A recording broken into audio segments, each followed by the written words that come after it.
എന്താടി അത്യാവശ്യമായിട്ട് കാണണമെന്ന് പറഞ്ഞ്? നിനക്ക് നല്ല ടെൻഷൻ ഉണ്ടായിരുന്നല്ലേ? ഞാനൊരു വലിയ ധർമ്മസങ്കടത്തിലാ നീ. ദേ, നീ എന്നാ ചതിച്ചത്. എന്തു പറ്റിയടി? ഇനി എന്ത് പറ്റാനാ? നിനക്കെന്നെ വിശ്വാസമില്ല. അതുകൊണ്ട് നീ ആയിട്ടുള്ള എല്ലാ ഫ്രണ്ട്ഷിപ്പ് കട്ട് ചെയ്യേണ്ടതാ. അല്ല, അതിന് നമ്മൾ തമ്മിലെ ഫ്രണ്ട്ഷിപ്പ് അല്ലല്ലോ, അതിനപ്പുറത്തേക്ക് വളർന്നതല്ലേ നമ്മുടെ ബന്ധം. അതിനപ്പുറം വളർന്നെന്ന് എനിക്കിപ്പോ തോന്നുന്നില്ല. അതിന്റെ കാരണം എന്താ? അതിന്റെ കാരണം നിനക്കറിയാം.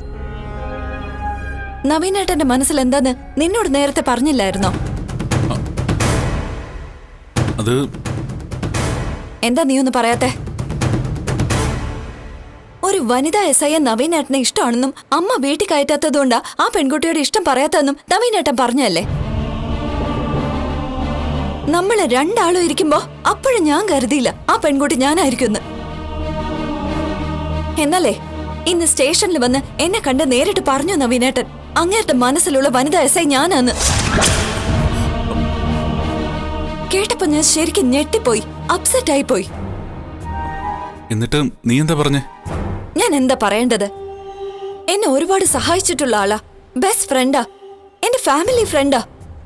അയാളുടെ മുഖത്ത് നോക്കി ഇഷ്ടമല്ലെന്ന് പറയാൻ പറ്റുമോ? അല്ല, അവന്റെ അമ്മ ഒരിക്കലും നിന്നെ പോലെ ഒരു പെൺകുട്ടിയെ കൊണ്ട് അവനെ കല്യാണം കഴിപ്പിക്കുന്ന എനിക്ക് തോന്നില്ല. ആ തോന്നലൊക്കെ മാറ്റിക്കോ. നവീനേട്ടന്റെ അമ്മയും ഇപ്പൊ കീഴടങ്ങി കഴിഞ്ഞു. ഞാനാണ് പെണ്ണെന്നൊന്നും അവരെ അറിയിച്ചിട്ടില്ല. എങ്കിലും വനിതാ SI ആണെങ്കിലും തന്റെ ഉള്ള പെണ്ണായാലും ഇനി അങ്ങേര് കല്യാണം കഴിച്ച് കണ്ടാ മതി ആ വീട്ടുകാർക്ക്. അയാളുടെ അച്ഛൻ ഉടനെ ഗൾഫിൽ നിന്ന് വരും. തിരിച്ചു പോകുന്നതിന് മുൻപ് കല്യാണം നടത്തണമെന്നൊക്കെയാ പറയുന്നത്. എന്ന് വെച്ചാ എത്രയും പെട്ടെന്ന് എന്റെ വീട്ടിലേക്ക് കല്യാണ ആലോചനയായിട്ട് വരും എന്നാ പറയുന്നേ.